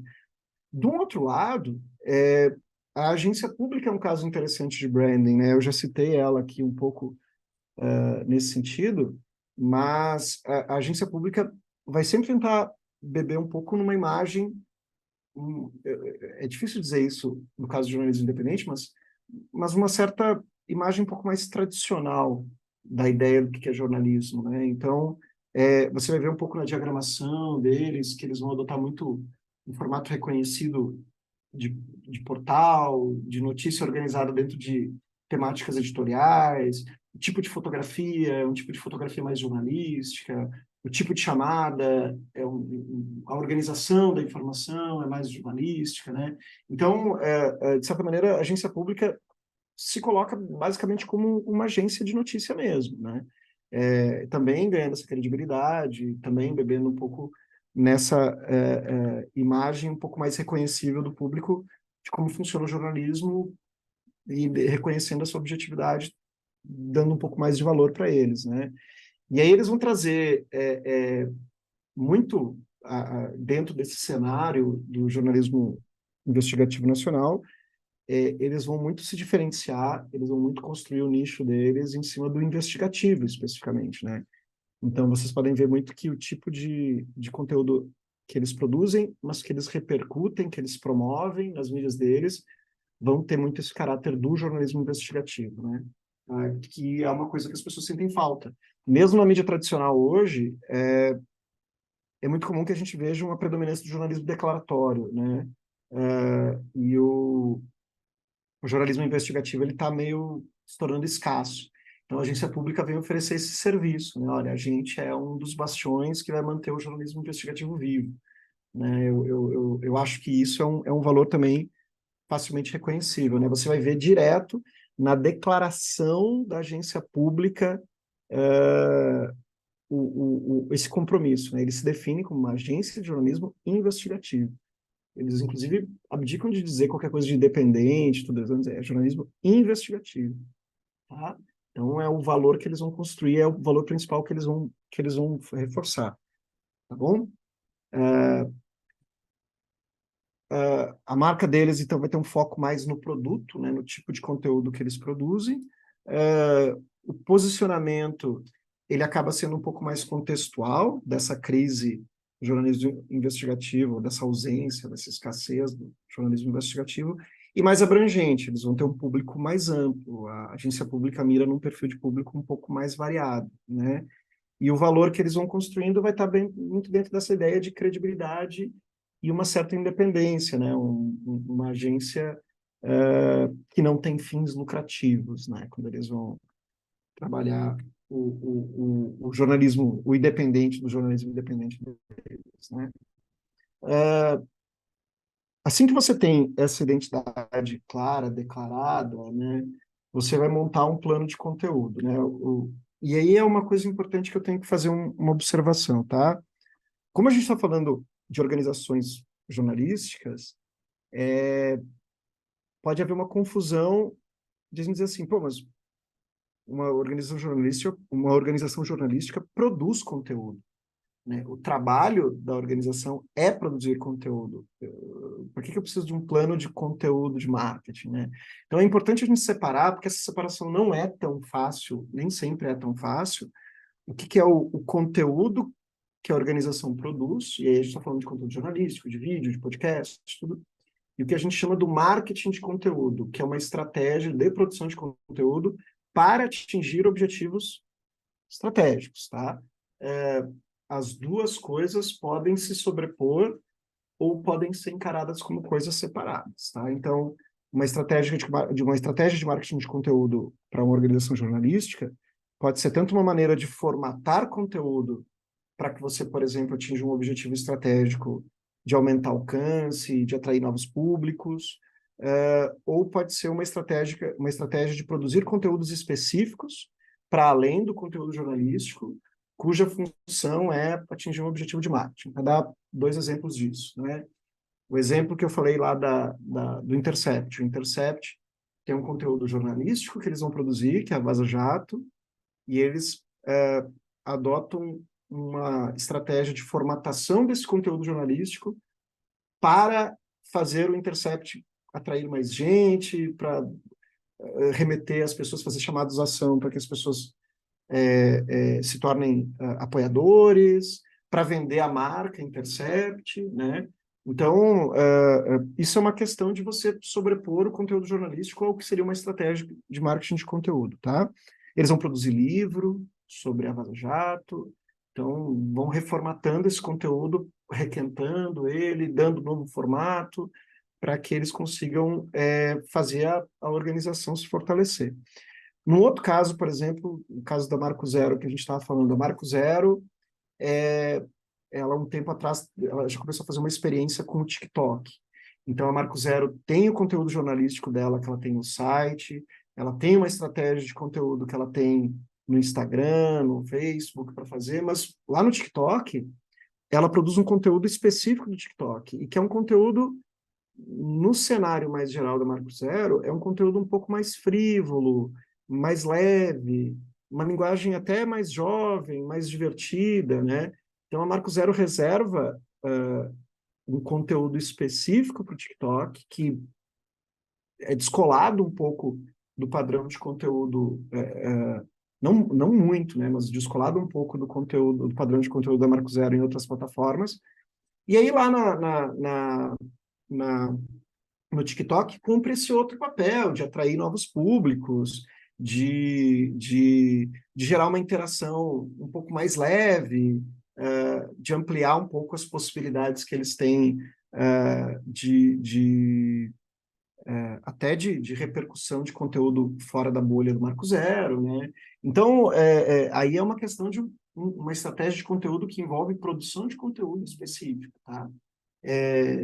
Isso, por exemplo, vocês vão ver, de repente, se vocês vão trabalhar lá no Instagram, você pode ter uma necessidade, muitas vezes, de fazer conteúdos só, por exemplo, para campanhas de assinatura, de colaboradores, de financiamento coletivo, começar a produzir conteúdos ali, por exemplo, para ficar nos fixados, né? Como participar, como contribuir. Então, você pode fazer determinados conteúdos só especificados para um objetivo específico de marketing, tá?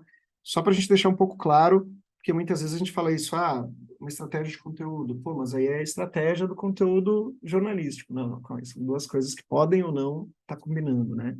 Então, a estratégia de conteúdo consiste justamente em tentar atingir esses objetivos, gerando... O conteúdo, ele gera engajamento e crescimento orgânico. Esses são os dois motivos pelos quais você vai montar uma estratégia de conteúdo, tá? O conteúdo favorece a participação das pessoas, o engajamento direto do público com você, e também é a forma de você estabelecer esse crescimento orgânico, chegando nas pessoas por recomendação, por compartilhamento. Uma estratégia de conteúdo ajuda a dar relevância para o algoritmo, né? Isso é super importante, a gente vai ver um pouquinho depois no engajamento, né? Então, tem algumas observações que a gente tem que fazer sobre estratégia de conteúdo. Existem várias formas de conteúdo, vários formatos, vários tipos, né? É, e muitas vezes a gente está atrás de uma fórmula mágica, né?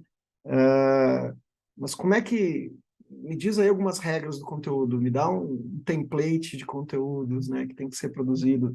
Eu vejo muitas vezes na internet uns cursos de conteúdo para as mídias sociais, em que a galera literalmente cria uma espécie de padrão preenchível de conteúdo que uma empresa pode adotar pronto, né?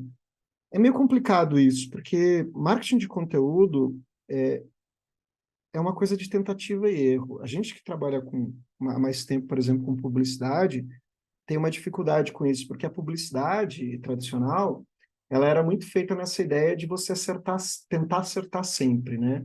Você faz uma campanha publicitária e você quer que cada comercial que você veicule produza resultado, porque você investiu caro, né? Então você diz, o comercial tem que funcionar, ou ele é bom ou ele é ruim, né? Quando você vai para fazer marketing nas mídias sociais, o que as pessoas não entendem é que a maior parte do conteúdo que você vai produzir vai passar batido. Ninguém vai prestar atenção. E isso é bom, isso é normal, isso é esperado, tá? Se você está produzindo conteúdo com uma certa frequência, por exemplo, no Instagram, é absolutamente esperado que a maior parte dos posts que você publique tenha baixa visualização. E que aí, eventualmente, um post venha e tenha um pico maior de visualização. Se você começa a acompanhar os conteúdos que você publica numa rede, como o Instagram ou o Facebook, você vai ver que o alcance de cada publicação que você fez pode variar. Acho que Valmir ontem estava falando um pouco do período, né? Tipo, tem meses em que a gente passa com tanto, meses que a gente passa com tanto, e a variação foi muito grande. Mas se você separar os conteúdos especificamente, cada publicação, você vai ver uma variação ainda maior. E principalmente se você posta com frequência, você vai ver publicações que você posta, que tem lá 100, 200 views, 100, 200 curtidas, sei lá, e aí no outro dia, ou no mesmo dia, você posta uma outra, ela vai ter 10 vezes isso, né? E você fica se perguntando por quê, tá? Então, a primeira coisa que tem que se entender é que os resultados sempre vão ser variáveis, porque tem um monte de coisa em jogo, tem algoritmo, tem momento. Se você postou num momento em que está todo mundo postando, se você postou num momento que tem, sei lá, que aquele seu conteúdo não tem tanto apelo, né? Então, o importante é que você tem que manter a constância da publicação. Você tem que estar sempre postando para entender um pouquinho, para gerar oportunidade para um pico, né? Você tem que estar sempre produzindo conteúdo na expectativa de que em algum momento esse pico de atenção virá, mas você não pode só simplesmente trabalhar achando que o pico vai vir toda hora, né? E nesse sentido, até a formatação, o trabalho de conteúdo é um formato de tentativa e erro. Por isso que eu digo, não tem uma fórmula mágica, né? Você vai aprendendo com a experiência os conteúdos que vão dando mais certo ou não. Então, você vai lá, vai testando formatos, fazendo experiências, aí uma hora você vê um conteúdo que você publica que ele consistentemente consegue trazer mais alcance, consegue trazer mais interação. Você diz, ali a gente acertou, vamos investir um pouco mais nisso. Ao mesmo tempo, você está fazendo algumas experiências e vê que não tem muita repercussão. Acho que também o Valdir estava falando lá, fez as lives e as lives pararam de dar engajamento, né? Eles desistiram das lives. Também tem isso. Você faz lá, vamos tentar fazer um formato de live, tudo. Começa a fazer, vê com o tempo que não está dando muito certo, talvez vamos dar um tempo, talvez não é isso que o nosso público está atrás, talvez não é isso que o nosso conteúdo permite, né? Então, você vai testando e experimentando. O importante é ter essa tranquilidade. e errar fácil, errar rápido e errar barato, tá? Você testa os conteúdos, não fica tentando, não vai de cara assim, acho que a gente deveria fazer lives, e aí investe uma grana, monta um estúdio, faz o equipamento lá e, tipo, começa a fazer e aí não dá certo, pô, mas a gente investiu e não deu certo, né? Não, não, começa pequeno, começa aos poucos, vai experimentando, vai vendo se dá certo, né? Se não der certo, abandona, pula para outra, é tranquilo. Porque quanto mais você for aprendendo com a experiência sua, tanto do seu modo de produzir como do seu público, maior vai ser a probabilidade de você acertar e acertar mais, né? Então, o que você precisa geralmente é um método, né? Então, vai fazendo essas experiências, mas vai anotando, vai registrando, vai refletindo dentro da equipe, né? Por que que será que essa aqui não deu certo? Por que que será que essa aqui deu certo? Se você tem algum conteúdo que deu mais repercussão, produziu mais resultado, tente entender o porquê que ele está dando mais resultado. É o tema, é o formato, a gente está usando mais imagem, né? Se você começa a fazer essas fórmulas, você vai adquirindo consciência. E o que funciona para uma organização, para outra não funciona da mesma maneira, o que funciona num determinado território não funciona no outro, né? Então é importante a gente ter essa estratégia bem clara. E acima de tudo, né, pensar bastante novamente naquilo que eu falei da possibilidade de fazer, não ir só na vontade, né? Pensar no que está envolvido, porque a frase de ouro sempre quando se vai produzir conteúdo em mídias sociais é pensar, as mídias sociais não são grátis, tá?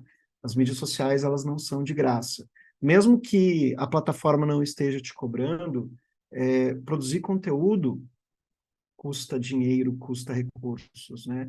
Mesmo que você está fazendo a baixo custo, tem um recurso humano que tem que ser adotado, né? Então, para estabelecer uma estratégia de conteúdo, o essencial é também você monitorar e atribuir responsabilidades, verificar recursos. Então, beleza, a gente vai fazer um conteúdo de podcast, quem vai produzir, quem vai editar, onde vai acontecer, quais materiais a gente precisa, quais softwares a gente precisa dominar. A gente vai abrir lá um canal de conteúdo em vídeo no Reels lá do Instagram. Quem vai produzir? Com que frequência a gente vai produzir? Quanto tempo demora para a gente produzir um vídeo, né? Então, defina responsabilidades e prazos bem realistas, porque isso vai permitir que você não sobrecarregue a equipe e não se estresse também, né? Muitas vezes, inclusive, projetos de conteúdo são montados e abandonados porque a galera não consegue dar conta, e aí o teu público fica com aquela impressão de que é tudo meio voo de galinha, né? Começa, mas não vai muito longe. Então, por isso que é bom crescer organicamente. Produza a baixo custo inicialmente, vá fazendo experiências, o que dá certo você começa a investir mais, tenha paciência, né? Eu sei que muitas vezes a gente está na urgência até da pressão de dar certo, né? Mas conteúdo é um trabalho de médio para longo prazo. E não é porque é trabalho de formiguinha, é porque é trabalho de adquirir experiência com o contexto do público específico mesmo, tá? Uma das maiores maravilhas da internet é que o público é diverso. Uma das maiores dificuldades da internet é que o público é diverso. Então, você tem que aprender um pouco a comunicar com o perfil de público que tem. E aí, claro, existem padrões de conteúdo que você pode experimentar, né? Aí é legal que, a partir do momento que você começa a criar esses padrões de conteúdo, você pode definir uma programação, né, que pode ser produzida antecipadamente. Também outra coisa que eu vou passar para vocês amanhã, quando a gente estiver no controle, eu vou explicitar alguns métodos, alguns documentos, mas a ideia do calendário de conteúdos, né?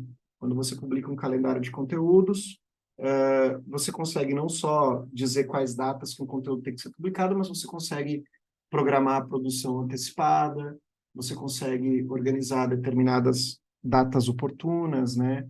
Então, elaborando esse calendário, você pode também antecipar datas sensíveis. Eu tenho uma pessoa que eu trabalhei um tempo, que ela era assim, ela chegava segunda-feira no escritório dizendo, quinta-feira é dia de tal coisa, a gente devia publicar alguma coisa isso. Eu estava lendo o jornal e descobri que terça-feira vai acontecer tal coisa, a gente devia publicar alguma coisa sobre isso. E a coitada da menina que trabalhava com as mídias sociais, ela tinha que correr produzir, né? Aí eu fiz um trabalho com ela dizer assim, ó, a gente não pode sentar antes e fazer um calendário dessas datas, e se a gente perder uma data, paciência, mas a gente tem que ter um tempo para produzir o conteúdo. Você não pode chegar segunda-feira e dizer, lembrei que quinta-feira tem que publicar, né? Então, parece meio óbvio dizer isso, mas é um mínimo que você tem que estabelecer dentro de um plano de conteúdo, é justamente um cronograma, né? E já antecipar isso. Então, normalmente a gente faz isso no Excel, né? Estabelecendo algumas colunas, né? Tanto que vão dizer qual é a plataforma, qual é o dia, tem que ser publicado, dar um resumo do conteúdo, atribuir uma responsabilidade de quem vai produzir, né? Eu tenho uma versão parecida com esse painel aqui, essa planilha que eu estou mostrando para vocês. A planilha que eu uso é um pouquinho mais simples do que essa, né? Eu trabalho muito com os meus alunos quando eles vão fazer projetos de extensão, mas eles organizarem ciclos de conteúdo baseados em meses, né? Então faz um planejamento de conteúdo para um mês, faz um planejamento de conteúdo para outro mês, e assim eles conseguem, na minha, a gente consegue dar a data que o conteúdo tem que estar produzido, né? Então, tem uma data que o conteúdo vai ser publicado, tem uma deadline de quando o conteúdo vai ser, teria que ser publicado, teria que ser produzido, para que você tenha tempo, o pessoal que faz a gestão de mídias sociais publicar e revisar, né, e assim por diante, tá? Uma outra coisa que é super importante, que muitas vezes está expressa nesse cronograma do plano de conteúdo, são alguns pilares de conteúdo. É você meio que montar tanto uns grupos de temas, como grupos de formatos que você vai repetir.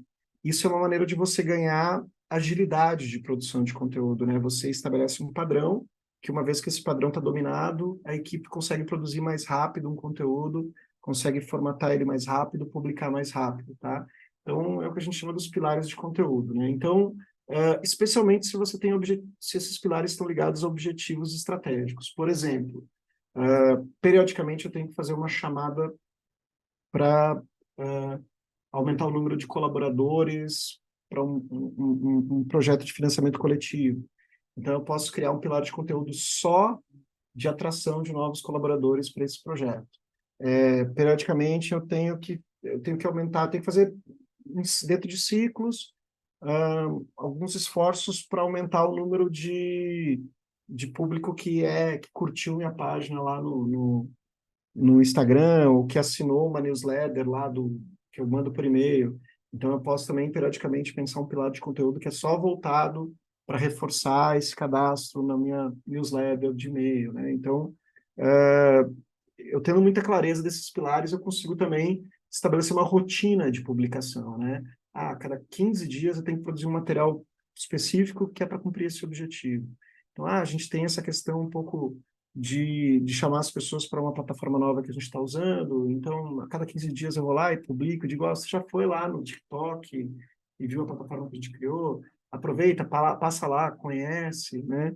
Então, a gente consegue estabelecer essas rotinas e também aí manter uma publicação mais regular. Lembrando sempre que a regularidade da publicação, muitas vezes as pessoas estão muito preocupadas com o volume. Eu preciso publicar todo dia, eu preciso publicar 3 vezes por dia. Mais do que volume, é regularidade importante, tá? Publicar com frequência, não publicar 3 coisas um dia e depois passar 5 dias sem publicar.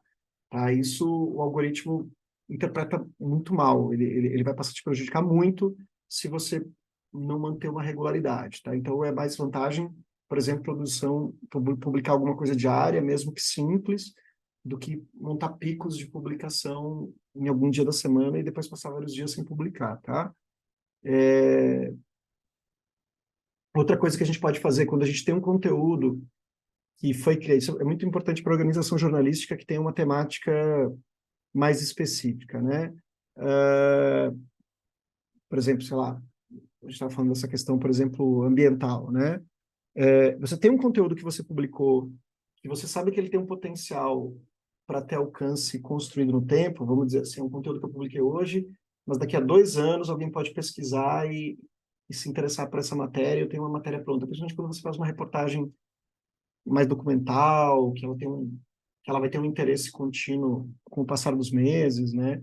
Então, eu posso ter uma estratégia de pilar de conteúdo só de trazer à tona, de dar uma requentada em material que eu já publiquei e chamar atenção de novo. Né? Há um ano atrás estávamos publicando TBT, tal coisa, né?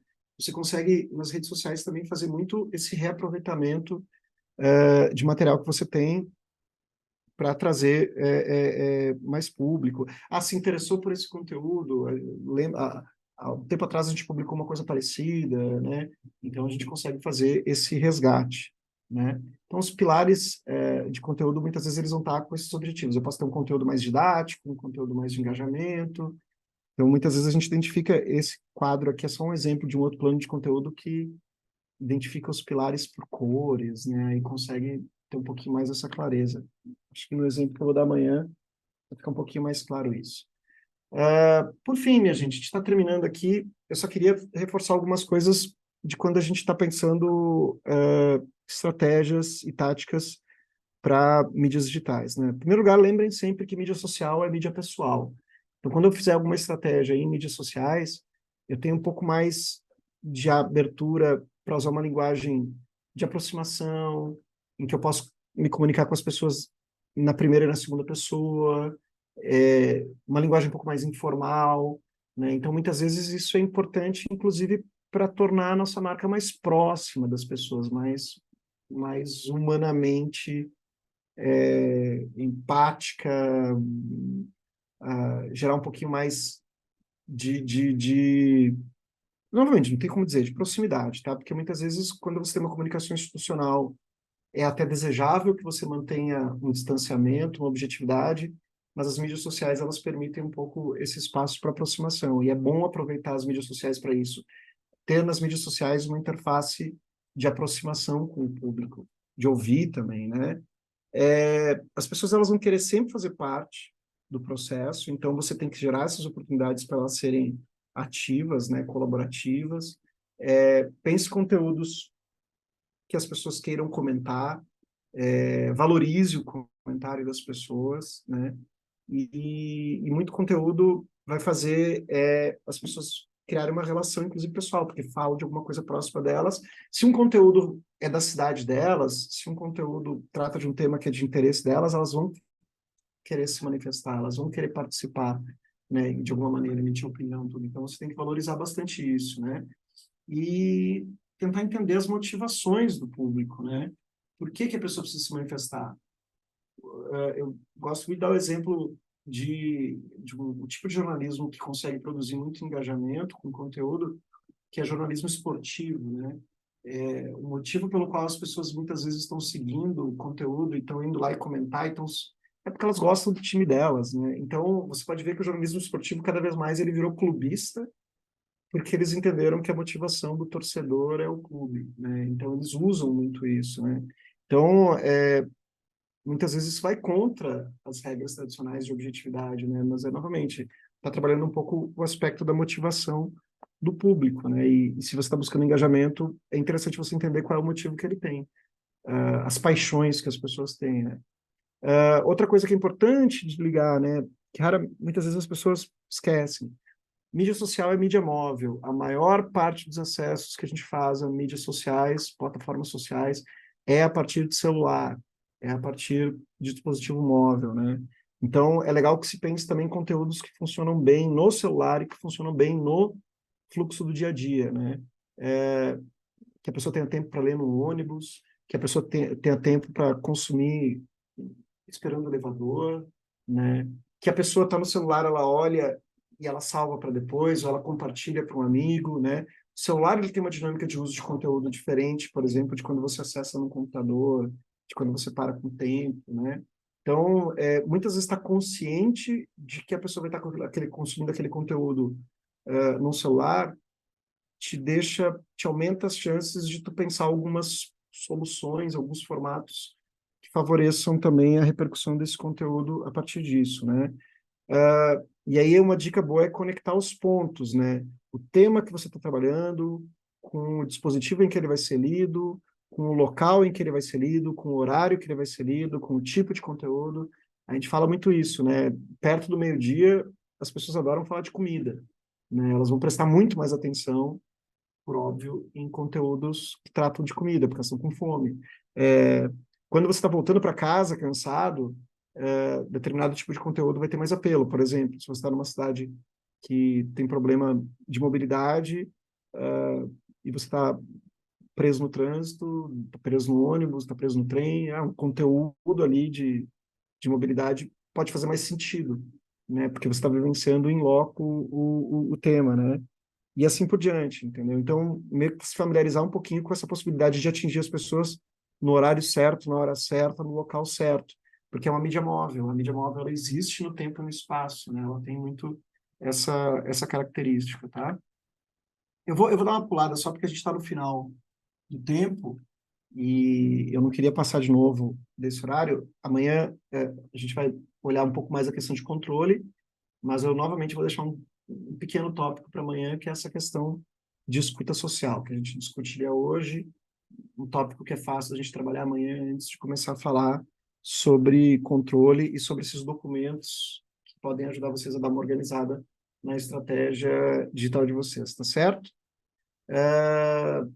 Enfim, tem uma coisa que eu percebi ontem, meio tardiamente, né, que é justamente a importância de eu deixar esse material de suporte para vocês numa pasta em separado, tá?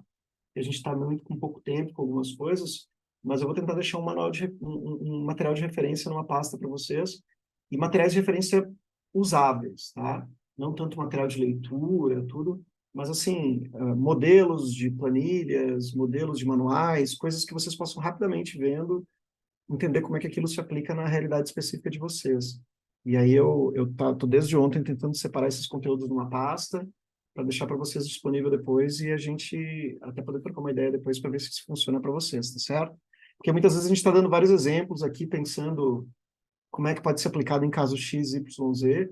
Se você tem um template, uma ferramenta que ela está pronta para usar e você meio que descobre como usar na sua realidade, talvez funcione um pouco melhor para vocês obterem um resultado prático, tá? Ainda tendo dentro do tempinho aí perguntas ou dúvidas ou comentários. Viviane, essa tua sugestão é um desafio, viu? No sentido de tem muita coisa que eu posso recomendar, sabe? Teria que ver um pouquinho qual é a necessidade específica.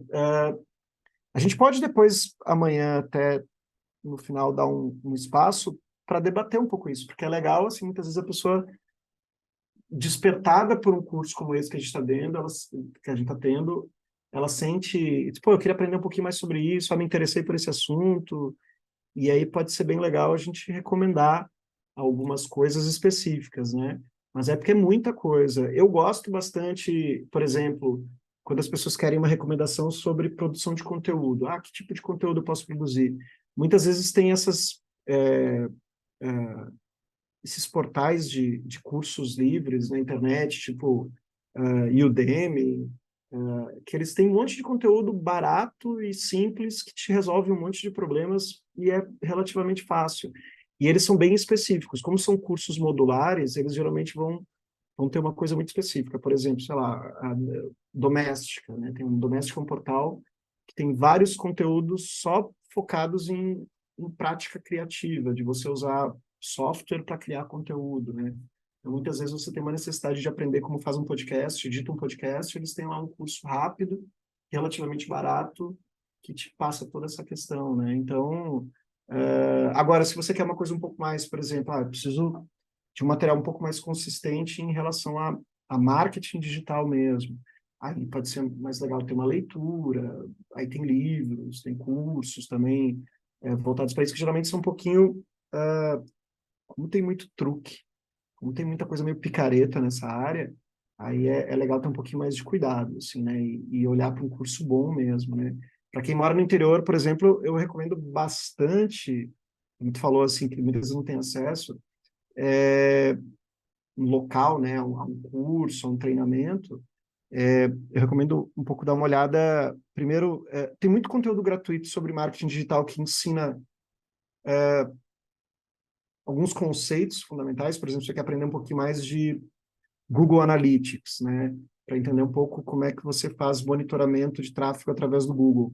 O Google tem um curso, e ele dá em várias línguas, inclusive em português. Então, você pode ir lá no Google, lá no site do Google, eles têm um monte de curso que eles te oferecem de graça, porque o Google tem interesse que você use a ferramenta, né?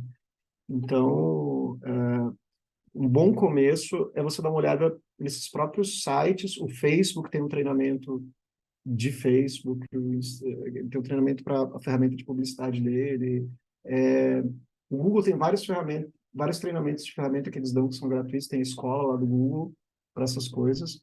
Então, é isso que eu te digo, eu poderia passar a noite inteira aqui dando exemplos. É legal que a gente um pouco, muitas vezes, só tenha um pouquinho um guia de, tipo, ó, se você está querendo tal coisa, vá para esse lugar. Se eu tiver um tempinho, eu também tento dar uma separada em alguns exemplos só, Viviane, meio por onde eu começaria, tá?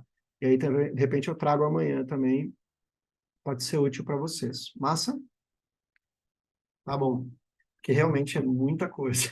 E é muita coisa com especialidade, sabe? Tem um treinamento muito específico que você vai ter que meio que mergulhar ali, de uma maneira geral, assim, generalizada, não é tão fácil recomendar, não. Tá?